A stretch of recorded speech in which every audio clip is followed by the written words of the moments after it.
des acteurs économiques. Donc je suis heureux d'être ici à Lomé avec vous aujourd'hui pour discuter de ce sujet, de ces thèmes qui sont passionnants. Et je vous ai déjà dit que comme chercheur, comme universitaire, ma présence ici justement, mon rôle ce serait de jeter un regard critique et objectif, mais surtout constructif sur le modèle, le système, l'outil qui vous est proposé aujourd'hui. Donc il est question de vous dire, ayant regardé de près cet outil, comment il fonctionne, qu'est-ce qui marche là-dedans, qu'est-ce qui marche moins bien, quels sont les défis, quels sont les éléments qu'il faudrait compléter naturellement avec vos apports. En plus, je pense, naturellement, avec le promoteur qui est ici. Le but, c'est ça, c'est de présenter et puis de voir dans quelle mesure, avec vos regards qui sont extérieurs, quels sont les éléments qui peuvent permettre de profiter et d'améliorer le modèle. Parce que naturellement, la perfection, on le sait, n'est pas de ce monde. Donc c'est un peu dans ce sens-là que je vais intervenir aujourd'hui pour vous dire comment ça fonctionne, qu'est-ce qui marche moins bien, quels sont les défis que ça peut rencontrer naturellement. Et avant de commencer, moi je voudrais vous raconter juste une petite histoire. Alors, le 15 septembre 2008, vous savez bien que le cœur de la finance était ébranlé. 15 septembre 2008, c'est la chute, c'est la faillite de Lehman Brothers. L'État américain, le gouvernement des États-Unis laisse tomber Lehman Brothers, qui était l'une des plus grosses banques américaines. Et on sait tous ce qui est arrivé par la suite. Chute de Lehman Brothers, ça fait crise de confiance, crise du marché hypothécaire, crise bancaire, crise du marché interbancaire, crise boursière, crise financière, crise économique finalement. On sait tous quels ont été les effets néfastes, quelles ont été les répercussions.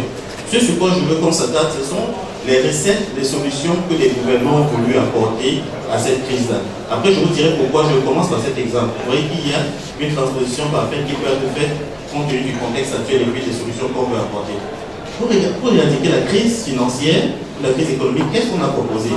Au niveau des pays déjà, quand on regardait les gouvernements qui étaient socialistes, les gouvernements de gauche, et quand on regardait les gouvernements de droite, on voyait bien qu'à gauche, les gens se disaient pour sortir de la crise, il faut de la consommation, il faut injecter beaucoup d'argent dans l'économie, il faut donner du pouvoir d'achat aux ménages, il faut que les gens consomment, il faut que ça marche. Alors à droite, les gens disaient oui, mais vous le dites, c'est bien sympa ce que vous dites, il faut donner de l'argent aux gens qui consomment, mais le problème c'est qu'il faut regarder à plus long terme.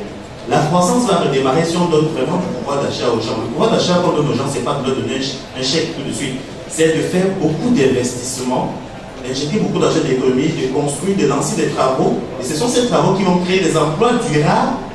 Et avec des emplois durables et stables, les gens auront des revenus qu'ils pourront naturellement utiliser dans la consommation. Donc là, on avait deux approches. Une approche qui est à long terme, il faut d'abord lancer de grands travaux, faire des investissements, ça va créer des emplois donnant du pouvoir d'achat. Une autre approche qui est à court terme, qui est de dire, les gens font tout de suite, on leur donne un chèque, il faut qu'ils mangent. Alors vous voyez bien que chacun avait raison quelque part, parce que si on veut lancer des grands travaux, c'est peut-être dans 5, 6, 7, 8, 9, 10 ans que ça porte des fruits, mais tout de suite, qu'est-ce qu'on fait? Mais si on se dit aussi, on donne juste des chèques aux gens, sans penser à un investissement stable et durable, naturellement ça sera une solution à court terme et on ne va pas plus loin. Donc c'est deux approches, chacun avait raison quelque part et puis il fallait réconcilier les deux approches. Ça c'était au niveau des pays. Maintenant à l'échelle internationale, puisqu'il fallait donner une réponse globale, on a mis sur pied ce qu'on appelait le G20, dans lequel Obama, qui est anglo-saxon, pays d'Amérique du Nord, États-Unis, dit à ses amis européens, pour qu'on sorte de la crise, il faut que vous en Europe, vous essayez de faire en sorte qu'on relance la consommation. Faites qu'il y ait des transactions, qu'il y ait la consommation, ça va démarrer.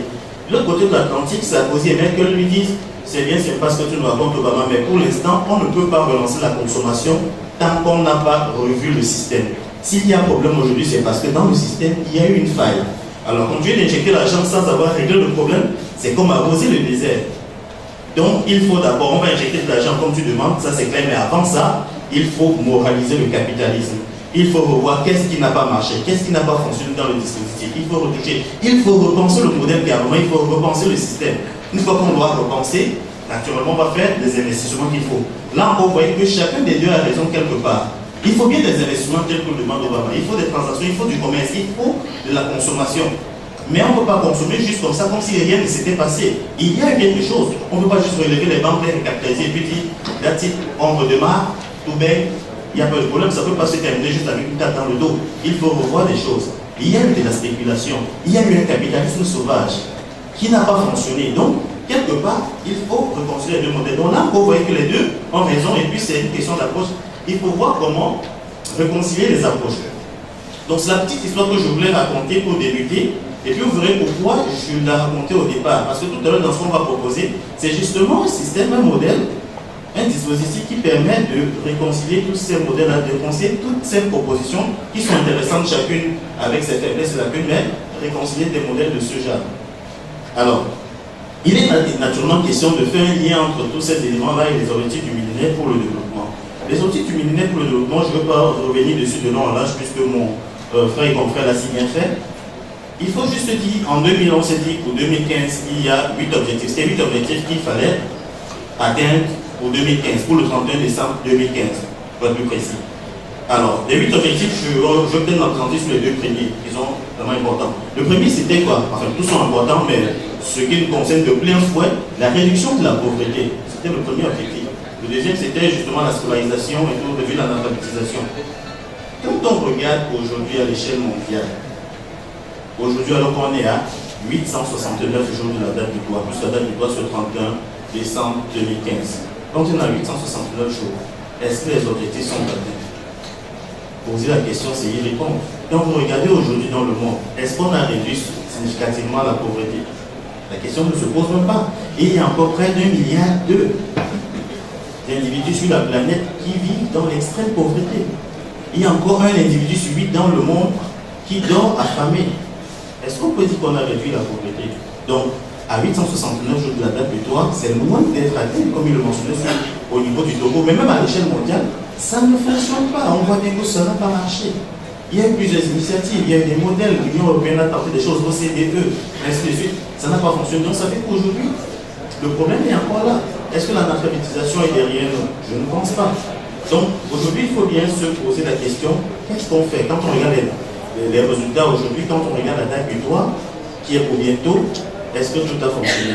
Et moi, au-delà de ça, moi, je vais inviter à faire un double diagnostic. Parce que les chiffres que j'avance, ça, c'est la moyenne à l'échelle mondiale. Mais il faut bien dire qu'il y a des zones dans le monde qui sont encore plus touchées que d'autres. Donc, quand je dis en moyenne, il y a une personne sur 8 dans le monde qui doit affamer, c'est sûr que quelque part en Afrique, le ratio est beaucoup plus élevé que ça. Ça, c'est une moyenne mondiale.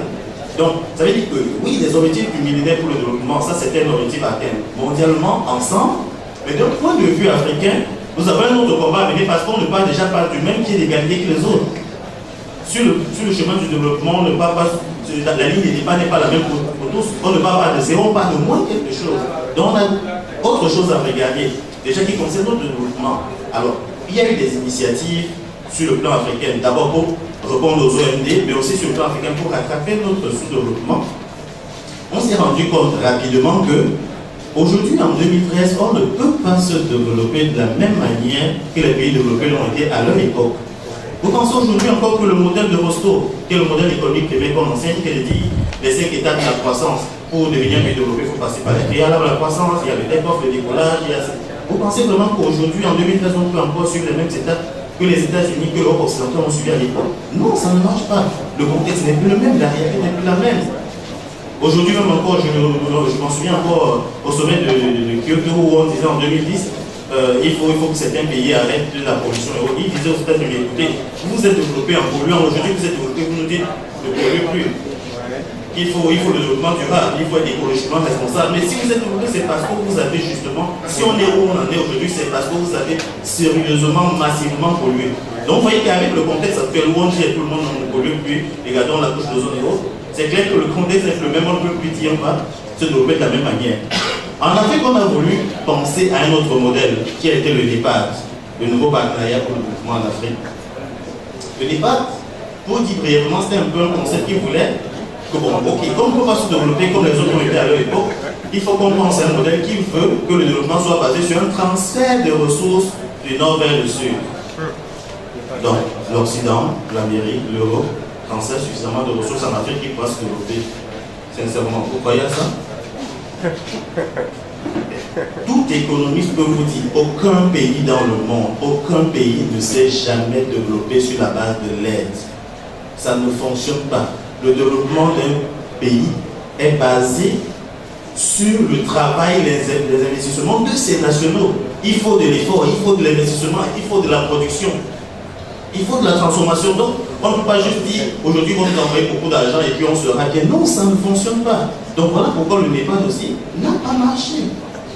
La montagne a touché d'une souris. Donc il y a tous ces modèles-là qui ont fait que, oui, on a voulu tester les alternatives, ça ne fonctionne pas. Donc aujourd'hui, il faut un modèle qui mettent sur pied la consommation, mais qui pensent aussi à l'investissement en même temps. Il faut ça. On ne peut pas se développer s'il n'y a pas d'investissement. J'ai vu qu'il y a eu beaucoup d'initiatives également sur le plan réglementaire, et on nous travaille tout le temps, notamment avec l'OADA, de dire on va avec le droit des affaires, on va encadrer les affaires, on va faire en sorte qu'on parle le même langage. C'est une très bonne initiative. J'en parle, j'organise tout le temps des colloques OADA. Je suis un défenseur de l'OADA. Mais ce que je dis, ce qui ne marche pas avec, c'est que oui, avec l'OADA, on encadre les affaires, on a structuré, on va encadrer le langage des affaires. Sauf qu'il n'y a pas d'affaires. C'est le problème, il n'y a pas d'affaires. Ça sert à quoi d'encadrer tout s'il n'y a pas d'affaires? C'est comme un système sanguin où il n'y a pas de sang qui coule. Vous pensez que ça donne quoi? Ça ne fonctionne pas. Donc aujourd'hui, il est temps de penser à une alternative crédible. Il est temps de penser à un autre modèle, à un autre système. Il faut regarder notre équation. Donc, on voit bien carrément que avec les OMD, les objectifs alimentaires atteints, il y a eu plusieurs initiatives, ça n'a pas fonctionné. Et aujourd'hui, on nous propose un autre modèle qui est celui du MCNP, donc le marché des crédits en nature pérenne, comme une initiative qui pourrait venir permettre d'atteindre certains de ces objectifs atteints qui ne nous restent qu'un peu plus de 2 ans. Alors, qu'est-ce qu'on fait? Quand on regarde, alors le MCNP comme moyen d'apporter aux OMD, quel est le cœur central même de ce concept? Parce qu'en quoi est-ce qu'ils prétendent qu'ils peuvent aujourd'hui permettre d'atteindre les OMD? C'est que le concept central veut qu'il y ait un minimum qui soit garanti pour tous. Ce quand j'ai regardé le concept, c'est d'abord ça que je vois. Le minimum qui est garanti pour tous. Parce que tout à l'heure, je vous parlais des 2 modèles. Il faut investir, d'accord, pour qu'il y ait une croissance à long terme, mais surtout à l'immédiat, il faut qu'il y ait une consommation. Et cette consommation-là, comment est-ce qu'elle peut être possible? Elle ne peut être possible parce qu'il y a un minimum d'abord garanti pour tous. Et ce minimum-là, c'est que les besoins primaires et élémentaires soient déjà satisfaits. Une fois qu'on a mangé, on a dormi, tout est clair, on peut se soigner. Maintenant, on peut réfléchir posément à la suite des investissements. Donc, j'essaie de le simplifier, de vulgariser, mais c'est un peu ça le cœur du concept. Alors, avec le concept du MCNP qui veut un pouvoir d'achat garanti, moi je veux faire un lien immédiat avec une théorie économique qui existe. Parce que ce qu'on peut faire maintenant, ce n'est pas quelque chose qui va forcément venir en contradiction avec des choses que vous connaissiez déjà. C'est quelque chose qui veut bien faire fonctionner les modèles que vous connaissiez. En économie, il y a une théorie qui a été élaborée par Milton Friedman, qui était décidé en 2006, c'était un monétariste, c'était le chef de file de l'école de Chicago. Il avait mis sur pied une théorie qu'il appelait l'hypothèse du revenu permanent. Et c'était un peu une correction du modèle de John Maynard Keynes qui disait, que c'était l'hypothèse du revenu absolu. Keynes disait, vous consommez par rapport au revenu que vous avez. Si vous avez 100 000, vous consommez par rapport à 100 000. Ce qui, jusqu'à un certain point, n'était pas faux. Mais Milton Friedman arrive avec quelque chose de plus raffiné qu'il appelle l'hypothèse du revenu permanent. Il explique qu'en fait, les gens ne consomment pas sur la base du revenu qu'ils ont. Pas du revenu absolu qu'ils ont. Non. Ils consomment sur la base du revenu permanent. Le revenu permanent, c'est quoi? Il explique que dans votre revenu courant, donc quel revenu que vous avez chaque mois ou chaque année, il y a une composante permanente et une composante transitoire. Si j'explique plus clairement, c'est de dire, si vous avez peut-être 500 000 chaque mois, que vous avez de toutes vos sources de revenus, il y a peut-être 300 000 que vous êtes sûr qu'en permanence vous avez. Il y a 200 000 qui viennent des à côté. Les à côté qui sont des éléments exceptionnels, occasionnels qui peuvent arriver. Il explique qu'en réalité, dans votre façon de consommer, votre équation de consommation va davantage être basée sur les 300 000 que vous êtes sûr que vous aurez tout le temps, et non pas sur les 500 000. Parce que vous savez que les 200 000 sont occasionnels, ça peut être là aujourd'hui, demain ça peut ne pas être là. Donc c'est clair que vous n'allez pas consommer toujours sur les 500 000, ce sera sur le 300 000. Donc c'est une équation assez raffinée qui effectivement s'est démontrée. Alors je fais le lien avec Milton Friedman pour montrer qu'effectivement, avec un modèle où on vous garantit un revenu, vous avez un revenu garanti, qui est récurrent, qui est permanent, qui vous assure un pouvoir d'achat constant, c'est clair que quelque part, ça vous assure aussi une consommation constante. Si vous savez que chaque mois ou chaque année, j'ai un 100 000, 200 000 qui est garanti, c'est sûr que vous pouvez planifier votre consommation là-dessus. Et cette consommation-là va être stable, va être récurrente, et justement, une addition de consommation, c'est ça qui va dynamiser l'économie et relancer le modèle. Alors, je fais le parallèle entre l'hypothèse de revenu permanent de Milton Friedman et le MCNP, parce que justement, avec le MCNP, on vous garantit ce revenu-là. Il y a un revenu qui a un minimum qui est garanti, il y a un revenu qui est constant, il y a un certain investissement que vous pouvez faire, un placement bancaire que vous avez en permanence et qui vous assure une consommation, qui vous assure un pouvoir d'achat. Et c'est ça qui est important dans une économie. Parce que si on veut qu'il y ait de la consommation, qui est le moteur, il faut que les gens soient sûrs qu'ils ont un revenu qui est permanent. Et là-dessus, je veux vous dire un exemple qui est même d'une étude. En plein cœur de la crise économique, justement, pendant que d'un côté, il y avait des gouvernements socialistes de gauche qui disaient qu'il faut donner des chèques aux familles, mais non, il faut bien que ça redemande, donnons un chèque de 1000 euros dans chaque famille. Et à droite, on disait non, il faut plutôt faire des investissements. On a fait une étude où il était question de regarder si on donne de l'argent aux gens, est-ce qu'en réalité ils vont le dépenser? On s'est rendu compte que non. Si vous faites des chèques aux gens juste comme ça, vous leur dites, bon là on est en mauvaise période, seulement ça ne va pas. On leur donne de l'argent, on leur dit bon, dépensez. Ils ne le dépensent pas. Pour quelle raison? Parce qu'ils ne sont pas sûrs que demain il y aura un autre chèque. Vous faites l'expérience, il y a deux familles, il y a deux ménages. Un ménage qui a 500 000 de revenus, mais ce revenu-là est garanti. Il est stable, il est sûr que chaque mois il a 500 000. Un autre ménage qui a aussi 500 000. Mais qui n'est pas sûr que son 500 000 revient tout le temps. Vous allez voir que le ménage qui a 500 000 de revenus, qui est stable, qui a un emploi stable, durable, à long terme, lui, il va aisément dépenser, il va aisément consommer, parce qu'il sait que demain, ça se reconstitue. Mais l'autre foyer, qui n'est pas sûr que demain, il y aura un autre chèque, qu'est-ce qu'il fait? Il thésaurise. Quand il prend son chèque, il le garde. Parce qu'il ne sait pas de quoi demain sera fait. C'est un raisonnement normal, c'est un réflexe normal. Une fois qu'on ne sait pas si demain on aura un autre, on le garde. Donc ça, c'est pour insister vraiment sur la nécessité d'avoir un revenu minimum garanti. Parce que si on a ce revenu minimum garanti, ça peut aussi être le gage d'une consommation minimale garantie. Et toutes ces consommations-là vont être le facteur déclencheur de cette étincelle qui fait que l'économie décolle. Donc c'est vraiment important qu'il y ait cette disposition-là.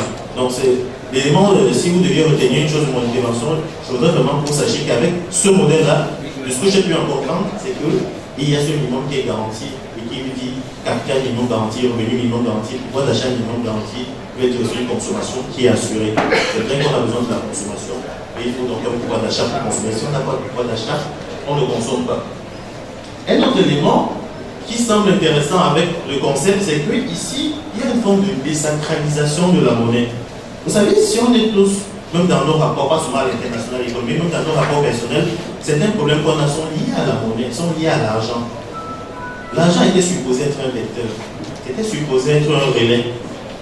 Je veux un bien, l'argent c'est le moyen qui me permet d'acquérir le bien, mais c'est le bien qui est la finalité, ce n'est pas l'argent. Mais aujourd'hui, l'argent est devenu la finalité. On a sacralisé l'argent. Aujourd'hui, on est content d'amasser l'argent, d'accumuler l'argent, de garder dans le fort et de regarder, et se dire, ah non, mon argent là, il est bien en sécurité. Pourtant, ce n'était pas ça. Donc avec un système comme celui-là, l'idéal justement, c'est qu'on n'a pas besoin d'investir en argent. On est capable, si, parce qu'aujourd'hui, on dit bien quoi, moi je viens du Cameroun, il y a une langue qu'on appelle le pidgin. Le pidgin qui est une forme d'anglais prédaté. Habituellement, il y a une expression, on dit you get money, you talk, you don't get money, you sleep. Yes. Si vous avez de l'argent, vous parlez, vous n'avez pas d'argent, allez dormir. Alors, ça veut dire quoi? Ça veut dire qu'aujourd'hui, si vous n'avez pas l'argent en espèces, monétairement, vous n'avez pas un capital financier, vous n'avez rien à dire. Pourtant, vous pouvez avoir autre chose à proposer. Avec ce système, on peut investir en travail. Vous n'avez pas d'argent, mais vous investissez en travail. Ce travail a une valeur qui est chiffrable et c'est ça qui fait qu'on vous garantit ce pouvoir d'achat. Et avec ce pouvoir d'achat, vous pourrez aller consommer.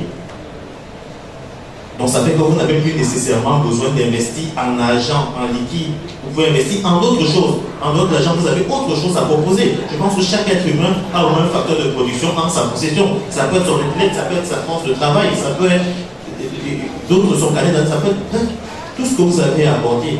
Tout ça peut être justement acceptable par le système. Donc l'autre avantage, c'est qu'il n'y a pas que l'argent qui compte. Il y a une forme de désacralisation de l'argent, désacralisation de la monnaie. Je dis, un humain peut avoir d'autres choses à apporter que ça. Donc, c'est l'un des éléments aussi pertinents, importants et positifs du système. Autre chose, éminemment important, c'est que le système, finalement, de par son approche, fait une forme de réconciliation entre le capitalisme et le socialisme. Et habituellement, on dit, si on est seulement socialiste, il y a un problème, d'accord, on va aider tout le monde, vous voyez, les pays où on aide tout le monde. Où est-ce que ça donne envie de vivre? Un bonhomme ne travaille pas, il a de l'argent quand même. Ça fait que le jour où on lui donne un travail, il s'est dit, bon, si je travaille, on me donne 200 000. Je ne travaille pas, j'ai 150 000. Bon, je reste à la maison, moi je ne travaille pas et que j'ai mon argent. Donc vous voyez, des effets pervers. Mais ça ne veut pas dire qu'il ne faut pas aider les gens. Il y a des gens vraiment qui sont dans le système qu'il faut aider. De la même manière, si on va juste dans le capitalisme, où on dit, vous avez de l'argent, vous parlez, vous n'avez pas d'argent, vous ne faites rien. Ou alors, si on dit, vous n'avez pas de poids économique, vous ne valez rien, il y a un problème aussi. Avec un modèle comme celui-ci, on réconcilie. capitalisme et socialisme. Je vais vous dire pourquoi. Les fondamentaux du capitalisme, c'est quoi? C'est la propriété privée, la quête du profit, la concurrence, la libre entreprise. La libre entreprise, j'ai rien contre. Les gens sont libres d'entreprendre, de lancer ce qu'ils veulent. Ça, c'est bon dans le capitalisme. Pourquoi est-ce qu'on va interdire ça? La propriété privée, vous pouvez avoir ce qui vous appartient à vous. De prime abord, c'est pas mauvais. La concurrence, tant qu'elle est saine, tant qu'elle est parfaite, tant qu'elle est encadrée, aucun problème. Mais dans la quête du profit, c'est là où on peut se dire, est-ce qu'il faut faire des profits, certains profits à tout prix ou à tous les prix? C'est là où parfois ça pose problème. Donc, dans le capitalisme, il y a des choses intéressantes. Dans le socialisme aussi. Et ici, on réconcilie les deux. Pourquoi? Parce que le modèle prend ce qu'il y a de bon dans le capitalisme, c'est-à-dire le capitalisme d'entrepreneur versus le capitalisme spéculateur. Moi, je me suis tout dit, tant que c'est un capitalisme d'entrepreneur, c'est pas mauvais. Hein? Le capitalisme d'entrepreneur, c'est quoi? C'est de dire, je crée un produit ou un service, je le vends, en contrepartie, j'obtiens quelque chose. J'obtiens une richesse. Et cette richesse, je la redistribue. Ceux qui ont travaillé, les employés qui ont leur part, ceux qui ont mis leur capital, les assurés ont leur part. Ce n'est pas mauvais. C'est de la redistribution de la richesse. Ce qui est le mauvais, c'est le capitalisme de spéculation. C'est-à-dire que la richesse que je gagne, que j'obtiens, n'est pas la contrepartie d'une plus-value que j'ai apportée à l'économie. Le capitalisme de spéculation, c'est quoi? Je place mon argent, ou alors j'achète un immeuble, j'attends quand le marché est correct, les prix flamment, je le vends, j'encaisse l'argent. Pensez ce bénéfice que j'ai. La contrepartie, c'est quoi? Qu'est-ce que j'ai apporté concrètement? Ou alors j'ai placé mon argent dans les paradis fiscaux, j'ai acheté certains titres financiers en bourse, je garde, et puis une fois que le prix monte, je sors que là c'est bon, je vends, j'attends quand ça baisse, j'achète, quand les prix montent, je vends. Là, au fond, est-ce que j'apporte quelque chose? C'est un capitalisme, je veux gagner, il y a un profit que je veux obtenir. Mais est-ce que c'est un profit qui en contrepartie correspond à quelque chose que j'ai donné à l'économie? Est-ce qu'il y a une plus-value? Est-ce qu'il y a de la valeur qui a été créée? La réponse est non. Et sachez que chaque fois que quelqu'un fait des profits comme ça, des profits mirobolants, quelque part aussi, il y a quelqu'un qui perd. Ça peut pas être contre winner-winner dans ce type d'équation-là. Si vous faites de super profits dans ce sens-là, sans avoir apporté en contrepartie un bien ou un service, quelque part, ça veut dire qu'il y a une personne qui perd. Et c'est pourquoi le système, à un moment donné, clash. Parce que ça crée des disparités. De grosses disparités, ça clash. Alors, dans le capitalisme d'entrepreneur, ce qu'on souhaite, c'est que vous créez un produit ou un service, vous le vendiez, vous avez la contrepartie et vous redistribuez la richesse entre tous ceux qui ont contribué à le façonner. Ceux qui ont apporté le capital, ceux qui ont apporté le travail, ceux qui ont apporté les autres facteurs de production. Ça, c'est intéressant. Donc, on revient au système. Le système veut que, naturellement, on garantisse le minimum pour tous. Ça, c'est un aspect social. C'est important qu'il y ait des amortisseurs sociaux. C'est important qu'il y ait des matelas sociaux. Et que chaque personne sache que même si je chute, j'ai au moins un matelas pour amortir la chute. J'ai un minimum, un seuil en deçà duquel je ne peux pas tomber. Ça, c'est sécuritaire. C'est sécurisant. Mais de l'autre côté aussi, il ne faut pas l'excellence. Il faut que chaque personne sache que si je travaille plus, si j'investis plus, si je mets plus d'efforts, j'aurai également la possibilité d'obtenir un peu plus. Parce que l'égalité, ce n'est pas de donner à tout le monde la même chose. Non. L'égalité, c'est de donner à chacun selon ses mérites, selon ses efforts, selon ses besoins. Mais il faudrait également que chaque personne sache que si je me mets plus, on va pas me donner exactement la même chose que celui d'à côté. Parce que ça tue l'effort. Si je sais que je travaille et puis à la fin, j'ai exactement la même chose que l'autre, c'est pas bon. Donc il faudrait qu'il y ait une culture d'excellence. Donc avec ce modèle, oui, on a le minimum de base, qui est le caractère social, mais on a aussi la compétitivité, on a l'effort qui est requis, qui sont les éléments positifs du capitalisme. Et naturellement, avec tout ça, on revient à l'économie réelle, contrairement à l'économie financière. Parce que si on est arrivé à la crise, c'est parce qu'on avait délaissé l'économie réelle pour l'économie financière, la spéculation. Là, on revient à l'économie réelle. Les gens ne consomment que ce qui correspond à leur pouvoir d'achat. Les gens ne vivent pas au-delà de leurs moyens. On va vous permettre d'investir ou d'obtenir des produits à hauteur de ce que vous avez marqué comme effort ou comme financement. On ne va pas vous dire, monsieur, prenez tel montant, alors qu'on sait bien que vous n'avez pas les moyens de le rembourser. Donc, on revient à l'économie réelle. Il y a quelque chose qui m'avait frappé en 2009, quand la crise a commencé à retomber. J'ai lu le magazine Forbes où on me disait Bill Gates est devenu l'homme le plus riche du monde en 2009, mais sa fortune est passée de 59 milliards à 30 milliards. Incroyable, en 2007, il était à 59 milliards. En 2009, 2 ans plus tard, il tombe à 30 milliards. Entre-temps, il n'a rien vendu, sa société est toujours là, il n'a rien perdu. Comment ça se passe? En réalité, vous savez comment la fortune de Bill Gates est calculée? c'est calculé sur la valeur des actions de Microsoft dont il est le principal propriétaire en bourse. Si Microsoft a des actions qui valent aujourd'hui 500 000, on multiplie 500 000 par le nombre d'actions qu'il a, on voit quelle est sa valeur. Demain, comme en bourse ça fait ça, l'actions tombent, on voit qu'en fait c'est du vent. Il n'a jamais vu 59 milliards en banque, il n'a jamais vu des immeubles d'une valeur de 59 milliards. 59 milliards dont on parlait, en fait, c'était une valeur spéculative qui était basée sur le prix de ces actions en bourse. Des prix qui, justement, du jour au lendemain, on l'a bien vu, peuvent chuter. Donc, vous voyez un peu ce que la déconnexion avec l'économie réelle peut faire. Donc, Bill Gates, admettons qu'en 2008, il avait dû faire un emprunt, un endettement. Il aurait dû emprunter sur la base de que, bon, j'ai une garantie de 59-60 milliards, j'ai une fortune élevée à près de 60 milliards, donc je m'endette, la concurrence de ça. On aurait pu lui donner cet argent. Mais imaginez en 2009, quand on dit que sa fortune finalement n'est que de 30 milliards. Vous voyez ce que ça fait? Parce qu'en fait, on a quitté l'économie réelle, on est parti dans le spéculatif, on est dans le vent. Et tout le problème qu'on a eu juste ici, c'est parce que les gens ont vécu au-dessus de leurs moyens.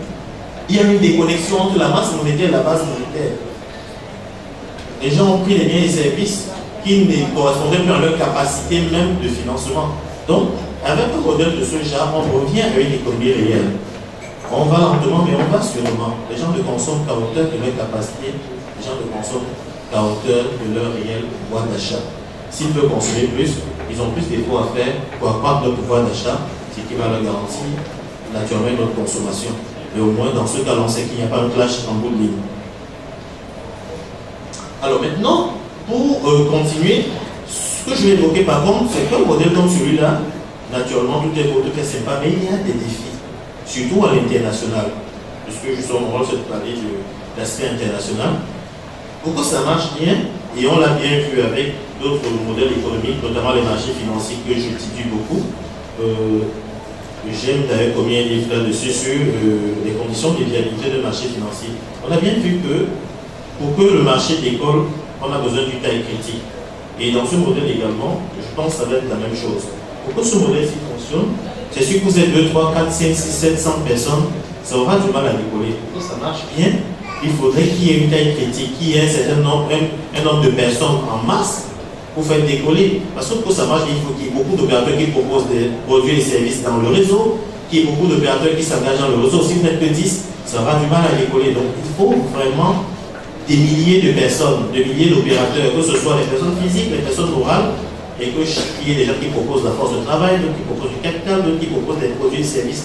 Avec un réseau dense, un réseau immense, un tissu économique élevé, ça prendra la flamme et puis ça pourra décoller. Donc en termes de défi, c'est qu'il faut vraiment pour que ça marche, j'ai envie de dire, en plein, que ça marche de point de vue optimal, que ce soit optimisé, que ça fonctionne. Il faut vraiment qu'il y ait un nombre minimal de personnes, et j'imagine que c'est dans cet état d'esprit, on parlera tout à l'heure, qu'il est envisagé un recrutement massif. Parce qu'il faut vraiment ça pour que ça décolle. Si on est juste quelques personnes, on aura du mal à atteindre la vitesse de croisière.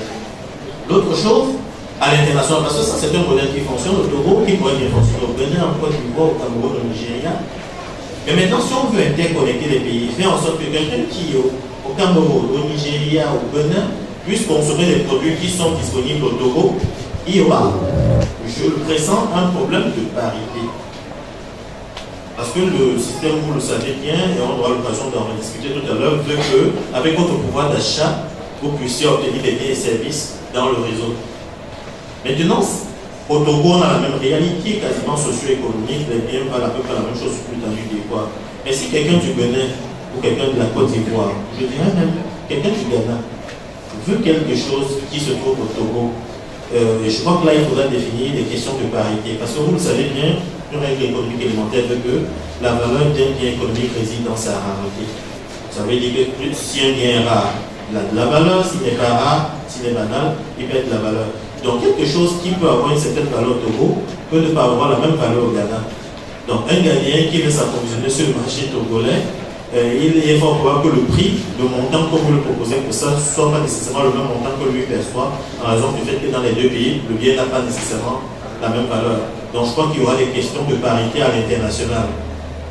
Un Américain qui veut obtenir un bien ici également, dépendamment de quelle est la perception de la valeur de ce bien sur son territoire, compte tenu de ce que c'est rare ou ce n'est pas rare, il y a de fortes chances qu'on s'entende peut-être pas sur les parties. Donc ce sont des questions qu'il faudra définir pour une ouverture à l'international.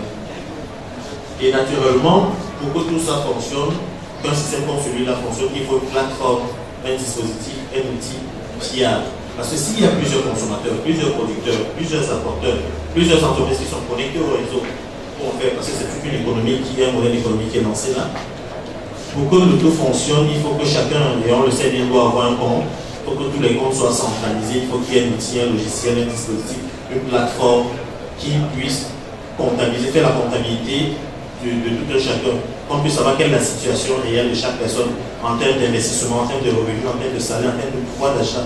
Donc il y a une plateforme qui permet de gérer tout ça et de centraliser tous les mouvements, toutes les transactions et les états de chaque individu. Donc là-dessus, je pense aussi que c'est un point qui est déjà, où la réflexion a déjà commencé. Ça tombe bien parce que le promoteur va parler juste après moi. Et où il y a un logiciel qui est mis en œuvre. Donc là-dessus, il faudra s'assurer que le logiciel soit le plus fiable possible pour gérer tout le système. Et quelques recommandations que je pourrais aussi avoir dans ce sens, c'est que là j'ai vu qu'il y avait plusieurs produits, notamment au niveau du revenu, des salaires, de l'investissement, et chacun de ces produits-là était relié à une carte. Naturellement, à long terme, s'il y a une possibilité d'avoir une carte unique ou un numéro d'identifiant unique par personne, qui fait que tous vos comptes, votre compte investissement, votre compte salaire, votre compte revenu, tout ça soit relié à la même carte pour ne pas trimballer 10 000 cartes sur vous avec 10 000 mots de passe, qui est une seule carte. Dans les pays aux États-Unis, au Canada, actuellement, il y a ce qu'on appelle le numéro d'assurance sociale.